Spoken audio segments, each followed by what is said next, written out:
कल्याणमूर्ति।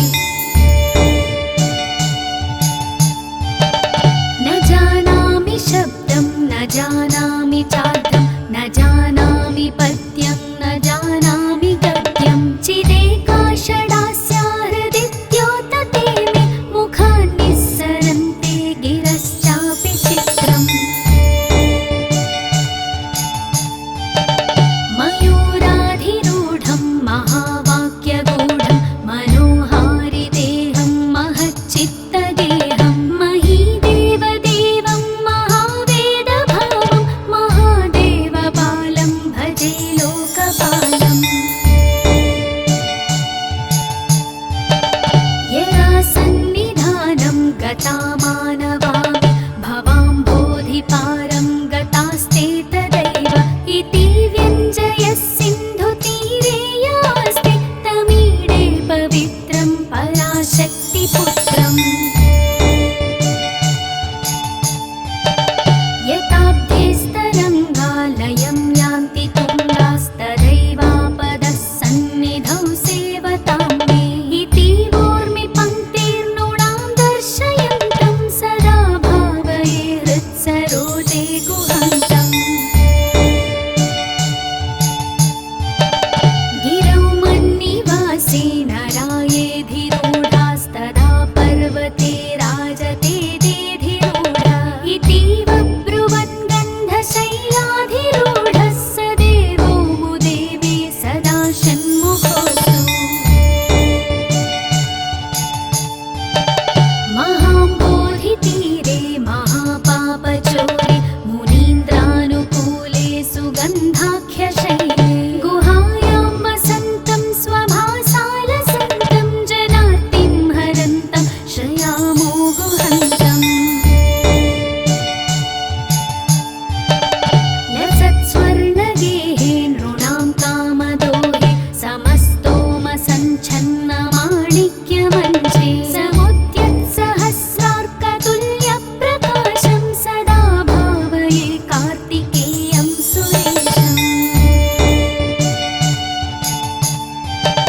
रणध्वंसके मञ्जुलेत्यन्तशोणे मनोहारि लावण्यपीयूषपूर्णे मनःषट्पदो मे भवक्लेशतप्तः सदा मोदतां स्कन्दते पादपद्मे।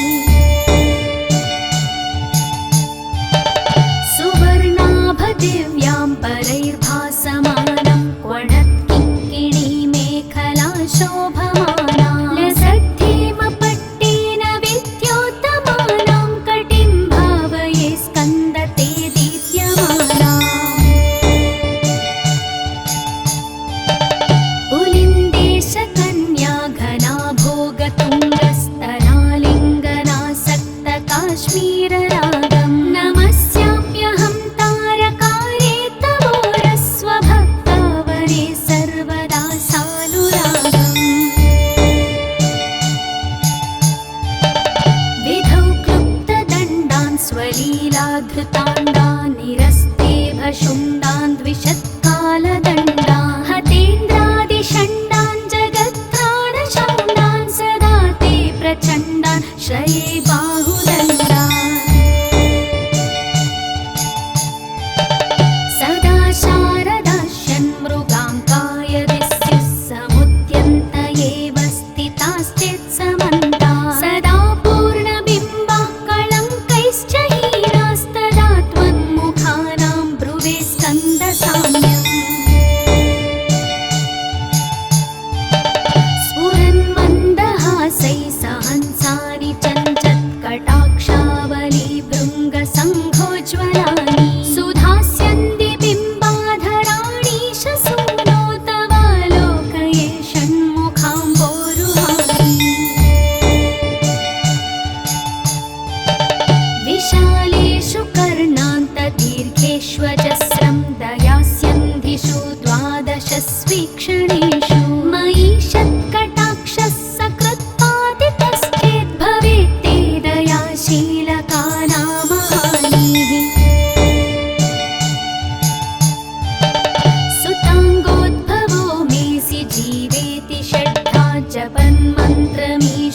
मुदा जिघ्रतेया जगद्भारवृद्भ्यो जगन्नाथ तेभ्यः किरीटोज्ज्वलेभ्यो नमो मस्तकेभ्यः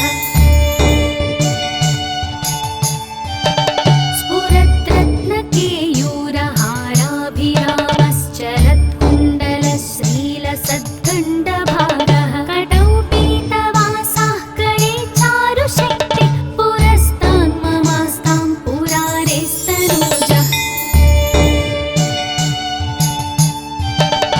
इहायाहि वत्सेति हस्तान् प्रसार्याह्वयत्यादराच्छङ्करे मातुरङ्का समुत्पद्यतातं श्रयन्तं कुमारं हरां श्लिष्टगात्रं भजे बालमूर्तिम्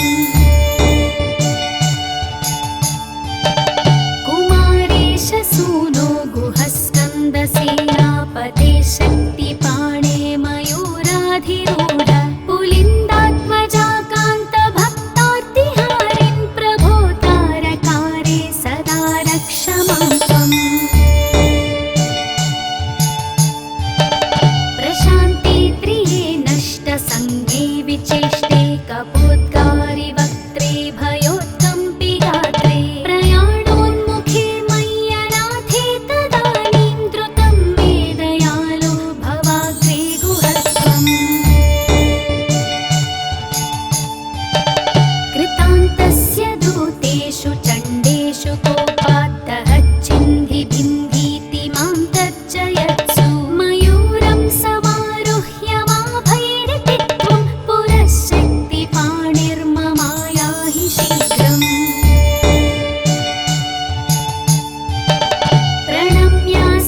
प्रणम्यासकृत्पादयोस्ते पतित्वा प्रसाद्य प्रभो प्रार्थयेनेकवारं न वक्तुं क्षमोऽहं तदानीं कृपार्थेन कार्यान्तकाले मनागप्युपेक्षा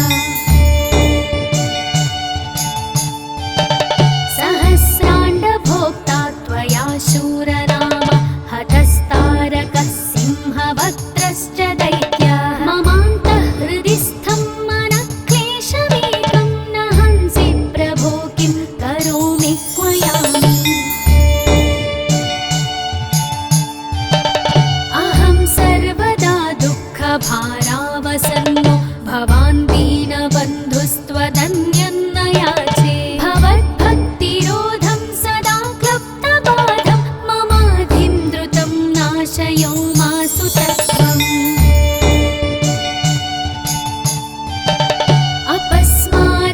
अपस्मारकुष्ठक्षयार्षः प्रमेहः ज्वरोन्मादगुल्मादिरोगामहन्तः पिशाचाश्च सर्वे भवत्पत्रभूतिं विलोक्य क्षणात् तारकारे द्रवन्ति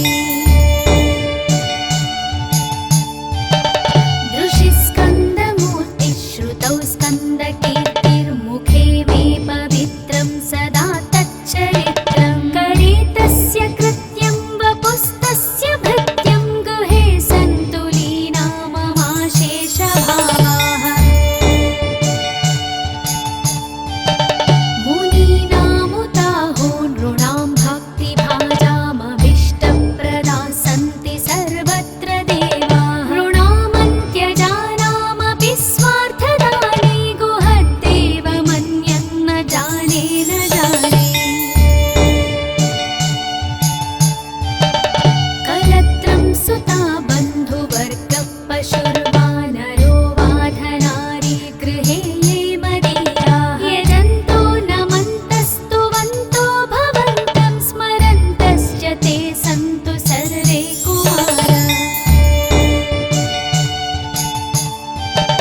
मृगाः पक्षिणो दंशकाये च दुष्टास्तथा व्याधयो बाधकाये मदङ्गे भवच्छक्तितीक्ष्णाग्रभिन्नाः सुदूरे विनश्यन्तु ते चूर्णितक्रौञ्चशैला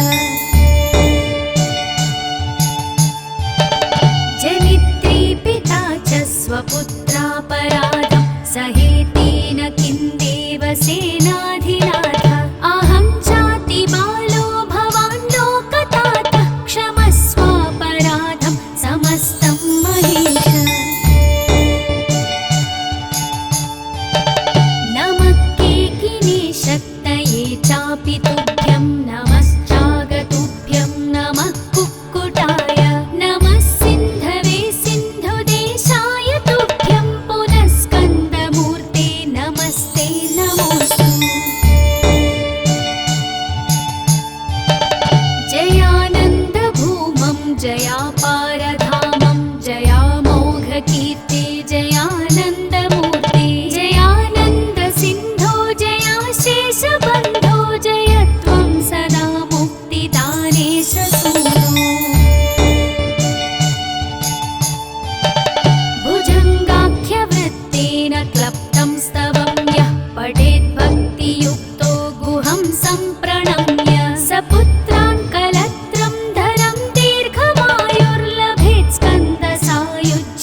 इति श्रीमत्परमहंसपरिव्राजकाचार्यस्य श्रीगोविन्दभगवत्पूज्यपादशिष्यस्य श्रीमच्छङ्करभगवतः कृतौ श्रीसुब्रह्मण्यभुजङ्गम्।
सर्वदा सानुरागम्।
क्षणेषु मयि षत्कटाक्षः सकृत्पादितश्चेत् भवेत् ते दयाशीलकानामहानिः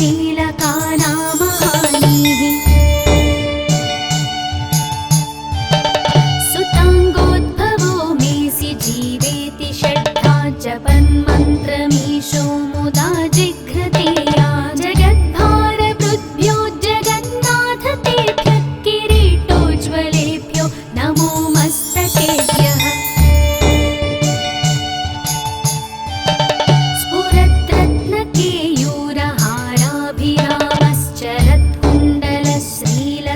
स्फुरद्रत्नकेयूरहाराभिरामश्चरत्कुण्डलश्रीलसद्गण्डभागः कटौ पीतवासाः करे चारुशक्तिः पुरस्तान् ममास्तां पुरारेस्तनूजः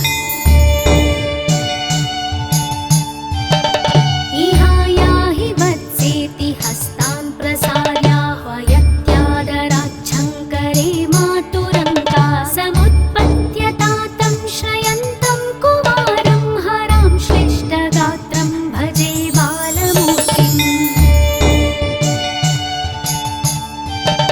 कुमारेश सूनो गुहस्कन्दसेनापते शक्तिपाणे मयूराधिरूढ पुलिन्दात्मजाकान्तभक्तार्तिहारिन् प्रभो तारकारे सदा रक्ष मां त्वम् प्रशान्ते त्रिये नष्टसङ्गे विचेष्टे कपोद्गारि वक्त्रे भयोत्कम्पि गात्रे प्रयाणोन्मुखे मय्यनाथे तदानीं द्रुतं मे दयालो भवाग्रे गुहत्वम् कृतान्तस्य दूतेषु चण्डेषु कोपाद्दहच्चिन्धि भिन्धीति मां तर्जयत्सु मयूरं समारुह्य माभैरिति त्वं पुरः शक्तिपाणिर्ममायाहि शीघ्रम्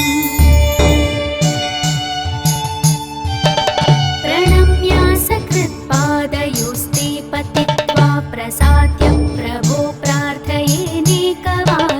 न वक्तुं क्षमोऽहं तदानीं कृपार्थेन कार्यान्तकाले मनागप्युपेक्षा सहस्राण्डभोक्ता त्वया शूरनाम हतस्तारकः सिंहवक्त्रश्च दैत्यः ममान्तःहृदिस्थं मनक्लेशमेकं न हंसि प्रभो किं करोमि क्वयामि अहं सर्वदा दुःखभारावसन्नो भवान् दीनबन्धुस्त्वदन्यन्न याचे भवद्भक्तिरोधं सदा क्लुप्तबाधं ममाधिं द्रुतं नाशयो मासु तत्त्वम्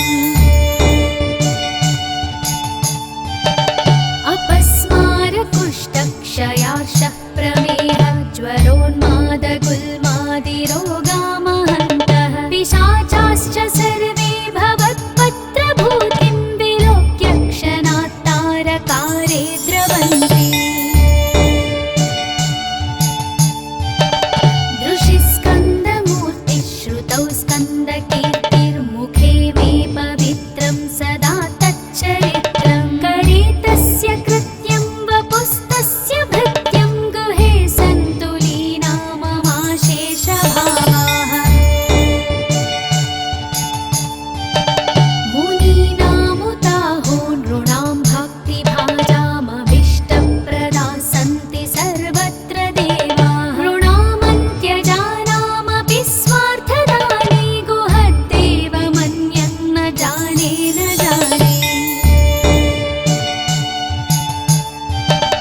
कलत्रं सुता बन्धुवर्गः पशुर्वानरो वाधनारी गृहे ये मदीया यजन्तो नमन्तस्तुवन्तो भवन्तं स्मरन्तश्च ते सन्तु सर्वे कुमारा मृगाः पक्षिणो दंशकाये च दुष्टास्त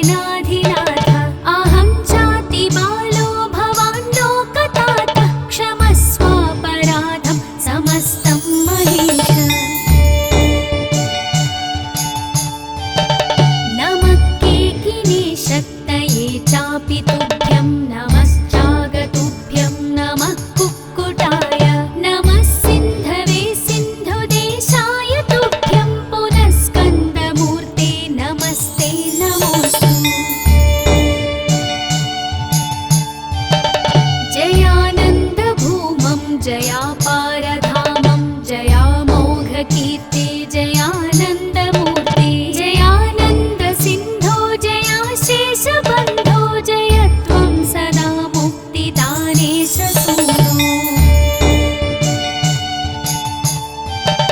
भुजङ्गाख्यवृत्तेन क्लप्तं स्तवं यः पठेद्भक्तियुक्तो गुहं सम्प्रणम्य सपुत्रान् कलत्रं धरं दीर्घमायुर्लभेत् स्कन्दसायुज्यमन्ते नरः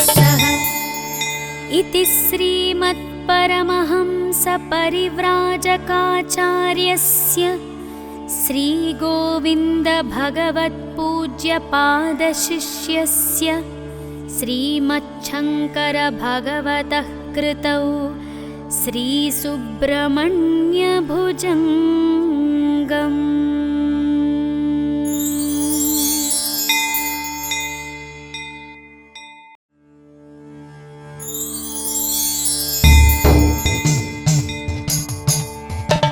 सदा बालरूपापि विघ्नान्द्रिहन्त्रि महादन्ति वक्त्रापि पञ्चस्य मान्या विधीन्द्रादिमृग्या गणेशाभिधाने विधत्तां श्रियं कापि कल्याणमूर्ति न जानामि शब्दं न जानामि चार्थं न जानामि पद्यं न जानामि गद्यं चिदेका षडास्या हृदिद्योतते मे मुखान्निस्सरन्ते गिरश्चापि चित्रम्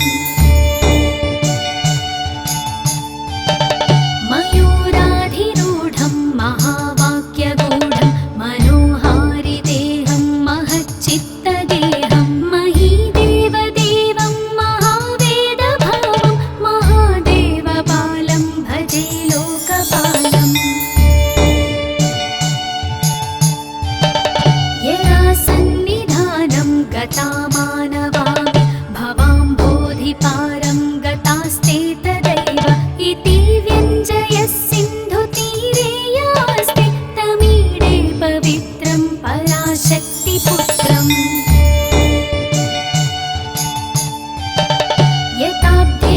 यताब्धेस्तरङ्गालयं यान्ति तुङ्गास्तदैवापदः सन्निधौ सेवतां मे इति वोर्मिपङ्क्तिर्नृणां दर्शयन्तं सदा भावये हृत्सरोजे गुहन्तम् गिरौ मन्निवासे नरायेधिरूढास्तदा पर्वते राजते देधिरूढा इतीव ब्रुवन् गन्धशैलाधिरूढः स देवो मुदेवे सदा षण्मुखोऽस्तु महाम्बोधितीरे महापापचोरे मुनीन्द्रानुकूले सुगन्धाख्यशैले गुहायां वसन्तं स्वभासालसन्तं जनार्तिं हरन्तं श्रयामो गुहन्तम् लसत्स्वर्णगेहे नृणां कामदोहे समस्तोमसञ्छन्नमाणिक्यमञ्चे समुद्यत्सहस्रार्कतुल्यप्रकाशं सदा भावये कार्तिकेयं सुरेशम् प्रणद्धं सखे मञ्जुलेत्यन्तशोणे मनोहारि लावण्यपीयूषपूर्णे मनः षट्पदो मे भवक्लेशतप्तः सदा मोदतां स्कन्दते पादपद्मे सुवर्णाभदिव्यां परैर्भासमानं क्वणत्किङ्किणीमेखला शोभमाना लसद्धेमपट्टेन विद्योतमानां कटिं भावये स्कन्दते दीप्यमाना पुलिन्देशकन्या घना भोगतुङ्गस्तनालिङ्गनासक्तकाश्मीररागं नमस्याम्यहं तारकारे तवोरस्वभक्तावरे सर्वदा सानुरागम् विधौ क्लुप्तदण्डान् स्वलीलाघ्र दण्डान् निरस्ते भशुण्डान् द्विषत्कालदण्डान् हतेन्द्रादिषण्डान् जगत्प्राणचण्डान् सदा ते प्रचण्डान् श्रये बाहुदण्डान्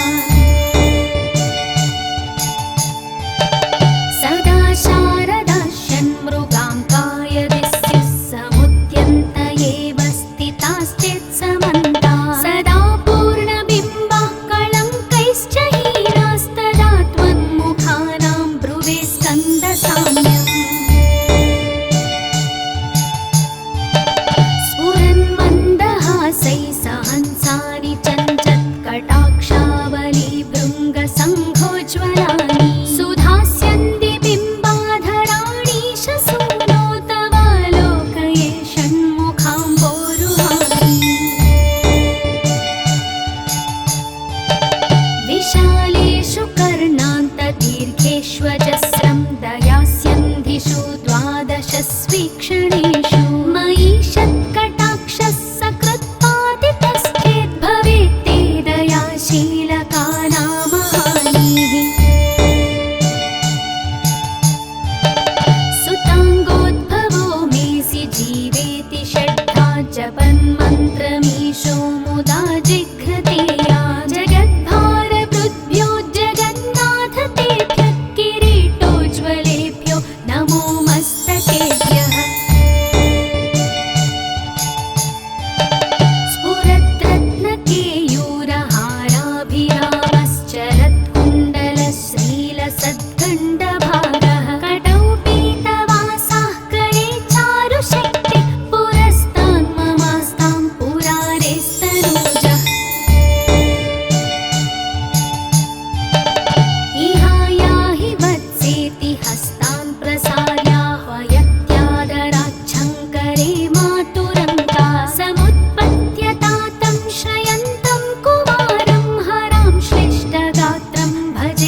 नमश्चापि तुभ्यं नमश्चागतुभ्यं नमः कुक्कुटाय नमः सिन्धवे सिन्धुदेशाय तुभ्यं पुनः स्कन्दमूर्ते नमस्ते नमोऽस्तु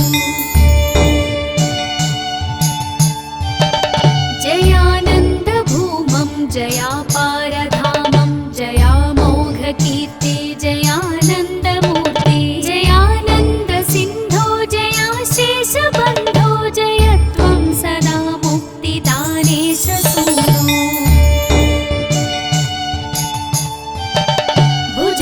भुजङ्गाख्यवृत्तेन क्लप्तं स्तवं यः पठेद्भक्तियुक्तो गुहं सम्प्रणम्य सपुत्रान् कलत्रं धरं दीर्घमायुर्लभेत् स्कन्दसायुज्यमन्ते नरः सः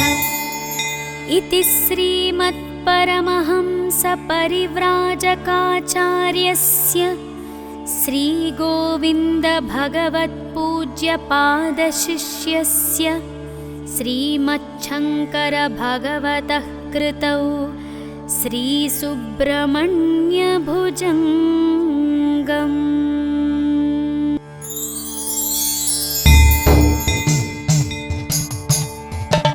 सदा बालरूपापि विघ्नान्द्रिहन्त्रि महादन्तिवक्त्रापि पञ्चास्य मान्या विधीन्द्रादिमृग्या गणेशाभिधाने विधत्तां श्रियं कापि कल्याणमूर्ति न जानामि शब्दं न जानामि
चण्डेषु चण्डेषु कोपाद्दहच्चिन्धि बिन्धीति मां तर्जयत्सु मयूरं समारुह्य माभैरति त्वं पुरःशक्तिपाणिर्ममायाहि शीघ्रम् प्रणम्या सकृत्पादयोस्ते पतित्वा प्रसाद्य प्रभो प्रार्थयेनेकवारं न वक्तुं क्षमोऽहं तदानीं कृपार्थेन कार्यान्तकाले मनागप्युपेक्षा सहस्राण्डभोक्ता त्वया शूरनाम हतस्तारकः सिंहवक्त्रश्च दैत्यः ममान्तःहृदिस्थं मनक्लेशमेकं न हंसि प्रभो किं करोमि क्वयामि अहं सर्वदा दुःखभारावसन्नो भवान् दीनबन्धुस्त्वदन्यन्न याचे भवद्भक्तिरोधं सदा क्लुप्तबाधं ममाधिं द्रुतं नाशयो मासु तत्त्वम्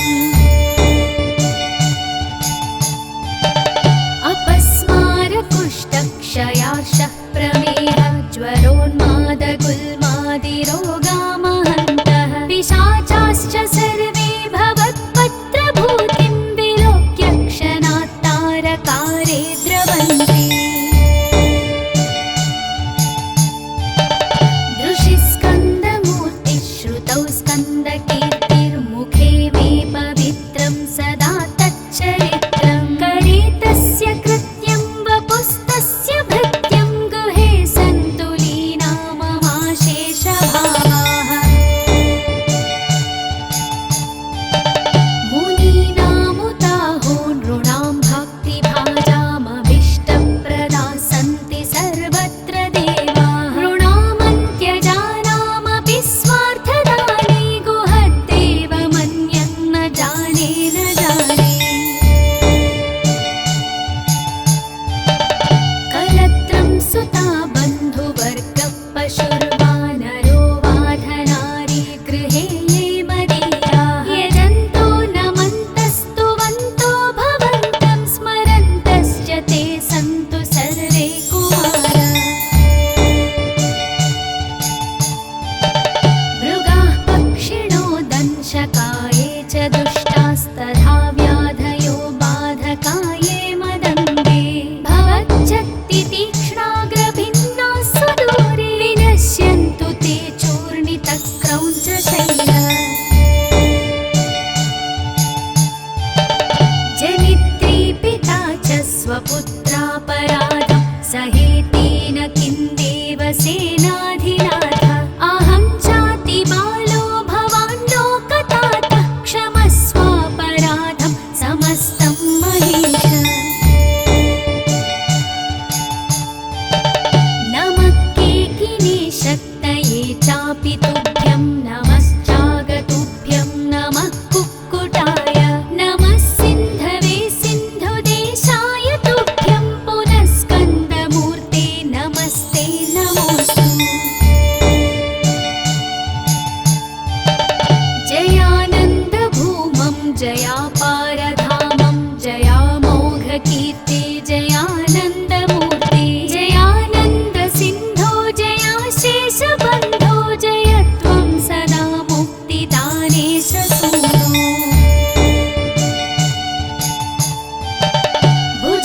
भुजङ्गाख्यवृत्तेन क्लप्तं स्तवं यः पठेद्भक्तियुक्तो गुहं सम्प्रणम्य सपुत्रान् कलत्रं धरं दीर्घमायुर्लभेत् स्कन्दसायुज्यमन्ते नरः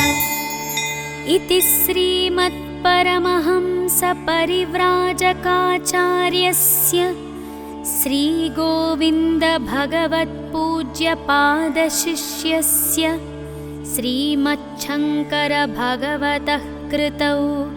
श्रीसुब्रह्मण्यभुजङ्गम्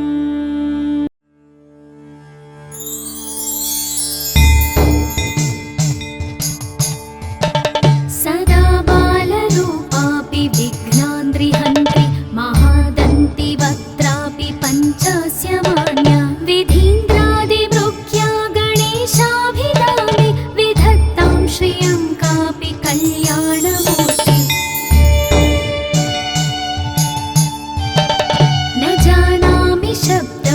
जानामि चार्थं न जानामि पद्यं न जानामि गद्यं चिदेकाषडास्या हृदिद्योतते मे मुखान्निस्सरन्ते गिरश्चापि चित्रम् मयूराधिरूढं महावाक्यगूढं मनोहारि देहं महच्चित्तगेहं महीदेवदेवं महावेदभावं महादेवबालं भजे लोकपालम् यदा सन्निधानं गता मानवामि भवाम्बोधिपारं गतास्ते तदैव इति व्यञ्जयः सिन्धुतीरे यास्ते तमीडे पवित्रं पराशक्तिपुत्रम्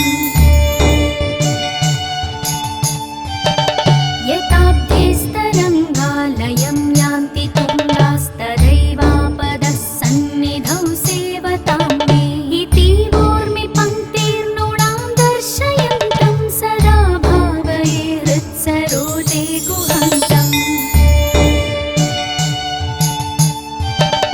गिरौ मन्निवासे नरायेधिरूढास्तदा पर्वते राजते देधिरूढा इतीव ब्रुवन् गन्धशैलाधिरूढः स देवो मुदेवे सदा षण्मुखोऽस्तु महाम्बोधितीरे महापापचोरे मुनीन्द्रानुकूले सुगन्धाख्यशैले गुहायां वसन्तं स्वभासालसन्तं जनार्तिं हरन्तं श्रयामो गुहन्तम्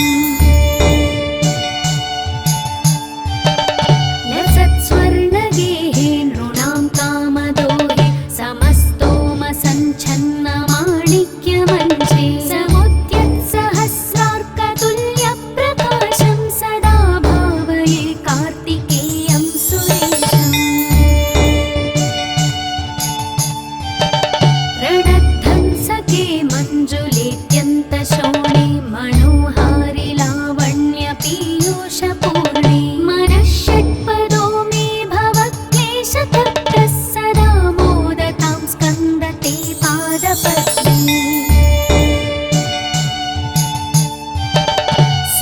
सुवर्णाभदिव्यां परैर्भासमानं क्वणत्किङ्किणीमेखला शोभमाना लसद्धेमपट्टेन विद्योतमानां कटिं भावये स्कन्दते दीप्यमाना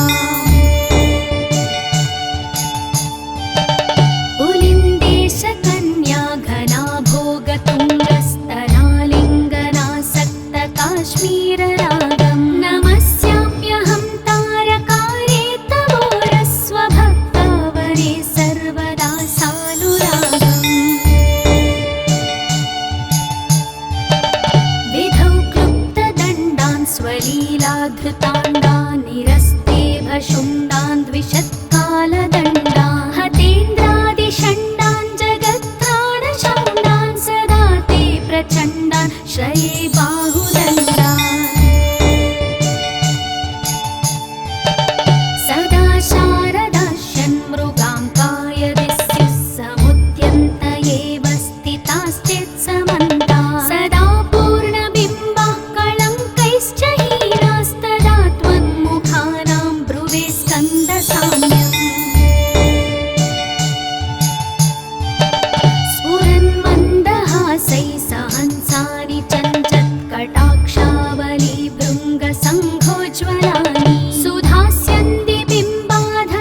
कीर्तौ स्कन्दकीर्तिर्मुखे मे पवित्रं सदा तच्चरित्रं करे तस्य कृत्यं वपुस्तस्य भृत्यं गुहे सन्तु लीना ममाशेषभावाः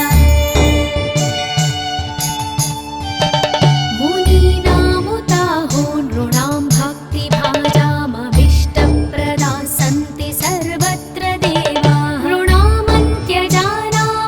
स्वार्थदाने गुहद्देवमन्यन्न जाने न जाने कलत्रं सुता बन्धुवर्गः पशुर्वानरो वाधनारी गृहे ये मदीयाः यजन्तो नमन्तस्तुवन्तो भवन्तं स्मरन्तश्च ते सन्तु सर्वे कुमाराः मृगाः पक्षिणो दंशकाये च दुष्टास्तथा व्याधयो बाधकाये मदङ्गे भवच्छक्तितीक्ष्णाग्रभिन्नाः सुदूरे विनश्यन्तु ते चूर्णितक्रौञ्चशैलाः जनित्री पिता च स्वपुत्रापराधं सहेतेन किं देवसेनाधिनाथ अहं चाति बालो भवान् लोकतातः क्षमस्वापराधं समस्तं महेश नमः केकिने शक्तये चापि तुभ्यं नमश्चागतुभ्यं नमः कुक्कुटाय नमः सिन्धवे सिन्धुदेशाय तुभ्यं पुनः स्कन्दमूर्ते नमस्ते नमोऽस्तु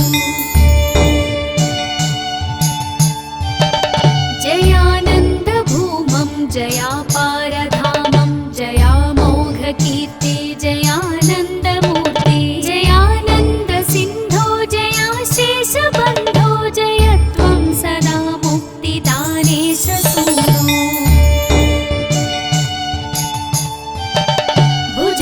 भुजङ्गाख्यवृत्तेन क्लप्तं स्तवं यः पठेद्भक्तियुक्तो गुहं सम्प्रणम्य सपुत्रान् कलत्रं धरं दीर्घमायुर्लभेत् स्कन्दसायुज्यमन्ते नरः सः इति श्रीमत्परमहंसपरिव्राजकाचार्यस्य